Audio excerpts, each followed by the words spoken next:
Hi, welcome to Richard Gabili YouTube channel, and for today's tutorial, I will be teaching you on how to enable and disable Choose All and Overlays voice control on iPhone X. But first, kindly subscribe to this channel and don't forget to hit the subscribe button and the bell to notify you for the new updates. And let's start. Using your iPhone X, from your home screen first, go to Settings. Then in the Settings, scroll down and find the Accessibility and then tap. Then in the accessibility, scroll down again and go to physical and motor section and then tap the voice control. Then in this part, in the voice control, go to this section and then tap the customize commands. Then in the customize commands, find and tap the overlays.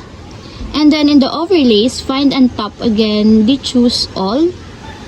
Then in the choose all, as you can see that it is already enabled. But you have to activate also the switch button under the confirmation required to fully enable the choose all in your overlays until it becomes green, just like this.